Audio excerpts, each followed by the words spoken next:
What is up, everybody? Welcome back to another video. In today's video, we're going to be talking a little bit about Detroit Lions rookie minicamp. Rookie minicamp is in the books. So today we got to hear from some of the draft picks on their thoughts of rookie minicamp. We got some really interesting answers. Plus, we got to hear from Dan Campbell. And you know when you hear from DC, he always brings the energy. So let's get it started. Up, we're going to bite a kneecap off, and we're going to stand up, and then it's going to take 2 more shots to knock us down. And on the way up, we're going to take your other kneecap, and we're going to get up, and then it's going to take 3 shots to get us down. And when we do, we're going to take another hunk out of you. Before long, we're going to be the last one standing. Yeah! He's the GOAT! Oh, there's nobody! Welcome everybody to our video. Glad you guys are here.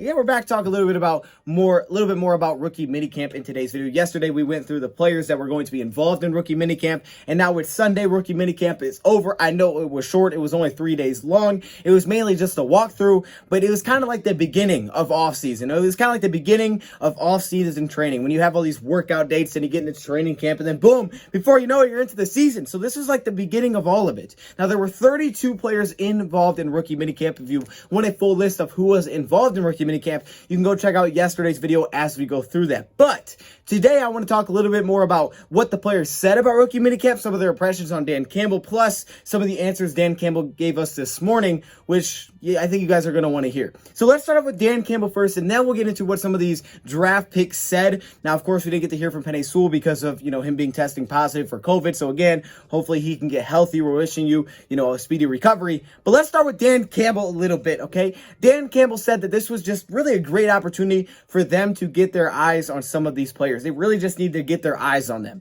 Even more specifically, the tryout guys. Now, he did say that in this rookie minicamp, you're not going to earn a spot on the team. Like, you can't earn a spot through this rookie minicamp because a lot of it was just walkthroughs, getting back to it. Some of these guys haven't played in 2 years because they opted out of college last season. So it was just to get out there, kind of get your feet wet, kind of walk through some things and just get the competition flowing, just get the competition levels going a little bit, you know what I'm talking about. However, he did say with the 5 tryout players that we went through yesterday, those guys are really competing because those 5 players are all trying to prove that they should be brought back. They should get invited to training camp, brought back to another camp, that kind of thing. So those 5 guys, they definitely could lose a spot because they're just trying out. So we'll see if there was anybody like that the Lions feel really impressed them to bring back. We will see because Dan Campbell spoke before the final day of the minicamp, and of course he wouldn't tell us anyway. So we'll see if there's anybody like that. But he said that the 5 tryout guys, those are the guys that are really trying to be brought back. But, in general, this isn't a weekend where you're going to earn your starting spot, things like that. It's just rookies. They didn't even have a quarterback. It's a lot of walkthrough. There's no pads.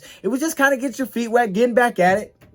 Playing football because you haven't played football in a while, and apparently dropping pens. Campbell said specifically for rookie minicamp, they have focused very heavily on special teams. And I think the reason for that is that, special teams is a lot of rookie roles. A lot of young players have the role of special teams as they're kind of developing as players until they can serve more of an impact offensively and defensively. A lot of these guys get early time on special teams, and that's the same way in college as well. Think about Derek Barnes, for example. He starts at Purdue. He's mainly a special teams guy, and still he kind of works his way up, and it becomes like a full-time defensive player. So yeah, special teams is a lot of where you see some of these younger guys. So that makes sense. And he also said that they were going to finish off practice with 7-on-7 drills, which was today. It would only be 10 plays, but they would finish with 7-on-7 drills. Now, this is kind of what I want to add to this because I think this is a big deal. He did not add a quarterback. So since it's rookie minicamp, you would have to add a quarterback, someone that, has the less than a year of eligibility, sign a UDFA, draft somebody, something like that to have a quarterback involved in this. You can't bring around Jared Goff and be like, hey, let's do this. He can't do that, right? It's rookie minicamp.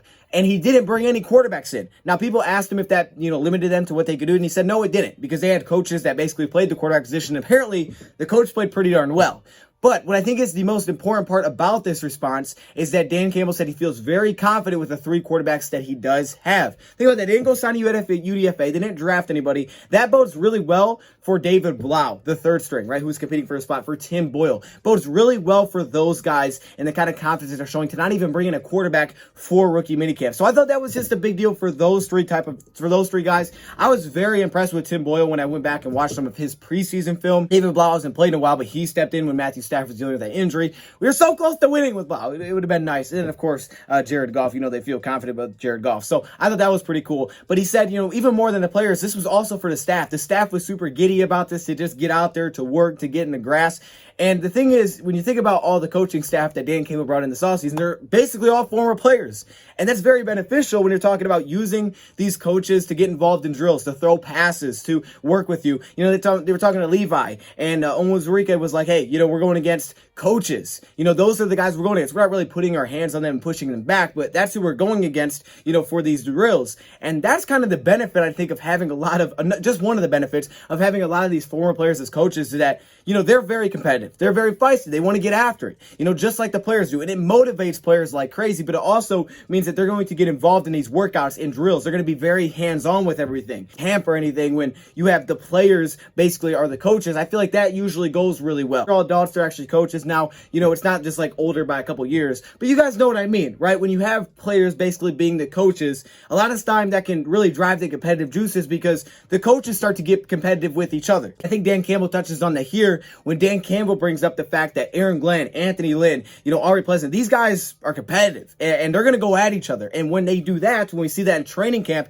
you guys are going to see in training camp, and it's going to get the players going because they're so competitive, right? They're going at it. So there's definitely a very good competitive spirit and nature that seems like is going to be around practice. This was probably my favorite part of Dan Campbell's answers when he brought up the schedule. So he's asked about the schedule. Hey, it's a tough schedule. You got the tied for 6th toughest schedule in the league according to last year's records.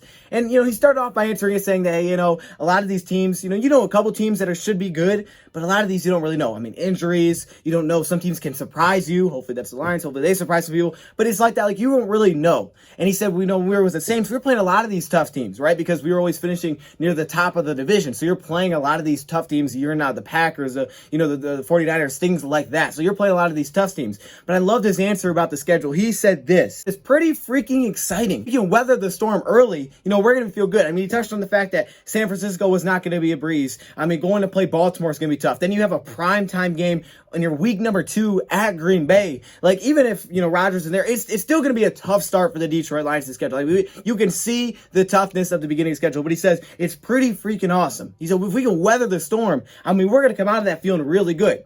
And that, you know, that's kind of what we touched on. Like, this is kind of when you want those teams. I mean, you want the best early because you can throw them off. You can weather that storm. We are the biggest underdogs right now in week 1.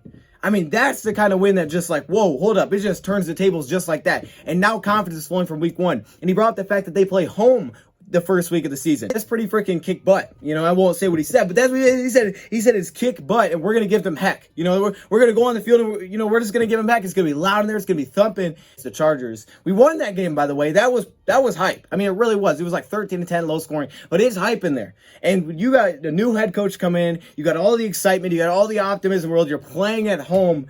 Oh, man, there's going to be tons of energy in that building from the kickoff. And if you can get some momentum early, you can build on top of that. Oh, gosh, it's going to be pounding in there. You know it will be. You just know. You know what I'm saying? Yep. So I love Dan Campbell's answer to this. I love that he's not like, yeah, it's going to be tough. You know, we just got to try or something like that. Like, no. This is pretty freaking awesome. All right, we got a chance to go out there and weather the storm. All these teams, you know, we're the biggest underdog. Nothing to lose. We go out there and beat these guys, and all of a sudden it's like, oh, snap. Like, what just happened? Like, hold up, they just did that? Say with Amon-Ra St. Brown, because they asked him about the receiver, he said that he has not disappointed. It's one-year eligible players, you know, when you talk about your Tom Kennedys, your Alize Mack, you know, those type of guys. He said those guys also have really impressed. You know, those guys didn't have to show up, but he gave them invites, and they showed up. And he said he's very impressed, and he's glad that those guys showed up. Now, a couple of housekeeping notes here. He did mention that there will be no joint practices. No joint practices are scheduled, and also that they will not be going elsewhere for training camp. You know, they're going to do it in Detroit, at least for this season. The upcoming years could be different, but we're going to be doing it in Detroit this season. So those were a couple of answers from DC. I just love the energy with this dude. It's not like, hey, I'm going to sugarcoat. I'm not going to tell you what I'm feeling. If I can tell you, I'm going to tell you. I'm going to be straight up and honest with you. And I look forward to having that during the season. You know, win or loss, just hearing the raw emotion, you know, of how he feels about games. It's going to be great. Now let's talk about some of these draft picks, okay? So some of these draft picks got to talk after rookie minicamp today, and I think they gave us some good answers. Again, we're not going into everything here, just the main answers from each of these players. I have one note for Jamar Jefferson, the running back in 7th round. He said that he's been going in 6 a.m., leaving at 8 p.m. You know, he's been in there, you know, longer than other guys. He said basically what he's trying to do is, you know, be showing up, doing things that other players aren't doing, kind of separate himself in the pack. Early, leave late, going to all the meetings, going to all the extra stuff. So 6 to 8, man, those are long days for Jamar Jefferson. He's been putting in some work the last few days. You know, these guys are just pumped to get back at it. I mean, it's just simple as that. All these guys are pumped. It's been a while, especially if you opted out. You're ready to get back at it. Then we heard from Derek Barnes. games. And Barnes brought up the fact that he would watch players like Ray Lewis before games. He'd watch highlights. Yeah, I can see that. I could definitely see how that would happen because, that's what you do. You watch highlights, they get you pumped up, they get you going, and you just get out there like, okay, I'm going to do exactly what they did. Number 55 was chosen because that's what he wore back in college. Obviously, we know Dan Campbell really likes that number as well. Then we heard from Aleem McNeil, the defensive lineman out of NC State. Man, this dude was really good when I watched his tape. He chose the number 54, and this is an interesting reason. He said the reason he chose number 54, because remember, he wore number 29 at NC State. He chose number 54 because it's the lowest number that was available to him. Now, there are less restrictions on numbers that you can wear for like skill positions, but certain positions, there's still restrictions on what numbers you can wear. So 54 is apparently the lowest number that he could wear, and that's why he chose that number.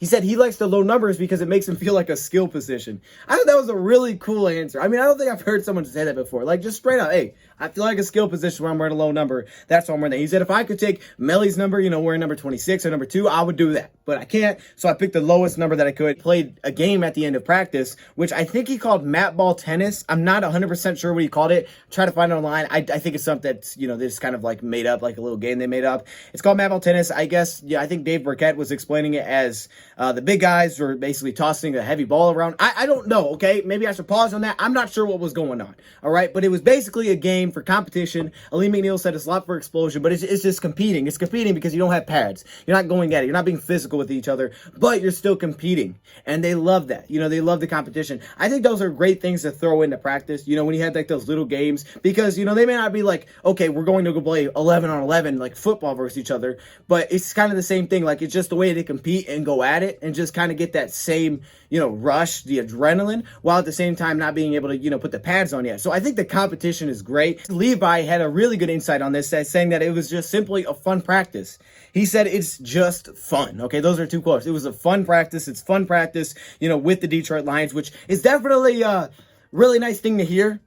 It's a fun practice. Like, hold up, did I just hear that right? They're playing games. They're having a fun practice. It's fun? What? That's not lie. Yeah, it's fun practice. That's awesome to hear. That is last time we heard that is when Bevel took over as our head coach, that it was a fun practice. It was a fun atmosphere. Loves Dan Campbell. He's cool. He's chill, but he also, again, brings the competitive side. He'll hype you up. He'll bring the competitive side. He also brought up Aleem McNeil because they were kind of asked about each other, and he said that Aleem McNeil, when he was out there, this is a very strong guy. When we were, hitting the pads, this guy was, about to tear it off the little stand that it was on. So, he was saying Aleem McNeil was a monster, and they kind of both brought up the fact that they looked at each other as like a duo. Aleem McNeil and Levi, you could tell those guys are getting along really well, it seems. Levi kind of sticking his head in when McNeil's talking. It just seems like there's a really good, bond going on there between those two, and they kind of referenced each other as like a duo, a duo that on the field is going to get after it, that's going to cause havoc, that's going to wreck offenses' game plans. Got to hear from Melifonwu. Now, Melifonwu, the cornerback out of Syracuse, the long cornerback, he gave some cool answers too. They asked him about biggest adjustment technically, in his game working with the new defensive backs coach. He said really it's footwork right now because he's still thinking about it when he does it, but it's not a huge difference, and that's in press coverage specifically. With his size, with his length, press coverage is usually what you think of. Even though he didn't do it in college, he could definitely do it. We did a film video on him. I was super pumped with Melifonwu after watching his film. I was like, dang, dude, this dude can be a beast. He's got high upside with his size, length, and balance. Like, I loved it. I loved this film. But he said Aubrey Pleasant told him this: don't overthink it. Don't overanalyze it. And that's the same message that we heard this offseason when they were talking about Jeff Okudah, Amani, seeing the film. Like, hey, these guys are thinking too much. You can't be like that on the field. You can't be thinking about it. You have to have confidence. He said the first thing we need to do is get confidence into these guys. Now, this is just Melifonwu, who's a rookie, but it's like, just don't overthink it. They want you to just play and use your skill. They want to see your skill on the field. And when you're thinking, you're not going to showcase it. Just play. You know how to play the game. We're going to teach you things. But if you're thinking when you're on the field, you're going to react slow. You're not just reacting, you're thinking. And you remember that was like a point of emphasis last year, even with Patricia, when they're like, hey, we're going to take things out because we're thinking too much. It's making us play slow. And this is kind of just the emphasis that they're coming into it with. They say, don't overanalyze, don't overthink things. Basically, just play. And I think that's an awesome message. Then they talked to Amon-Ra St. Brown, and this answer threw me off guard. I was not expecting him to say this, but I was like, oh, snap, did he really just say that?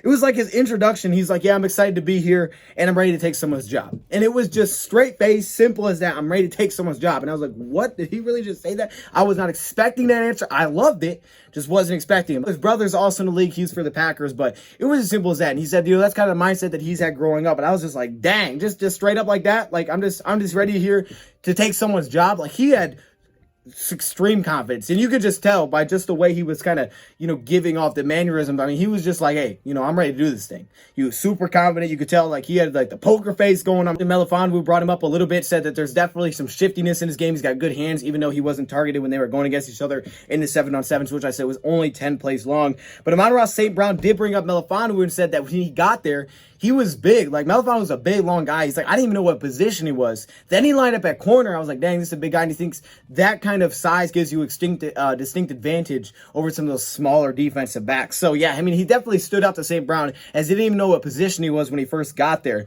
who's wearing number 26. So he's kind of like, safety, cornerback, hybrid. I mean, he could do a lot of different things with this size. But I just thought St. Brown's answer was great. He said he has met up with Jared Goff, smart guy. He moves players around. He got grasped the playbook very quickly. But, I mean, there was some extreme confidence just coming off of Amon-Ra St. Brown. Like, this dude's ready to get after it. Now I know, again, why I was so pumped. Like, this just reinstills why I was so pumped about this pick. Because, I mean, then you know what he can do on the field. And then when he backs it up with this kind of personality, you're like, oh, he's all business. Like, he ain't playing. I mean, he's not laughing. Like, he's ready to go. This dude's stone-faced. I mean, he's ready to get after it. So I thought that was just like, whoa, he just really said that. And it was like, okay, I respect the honesty. Like, let's get at him. I mean, that's the fact of the matter is you're trying to beat people for jobs in the NFL. And he wasn't going to hold it back. He's like, that's what I'm going to do.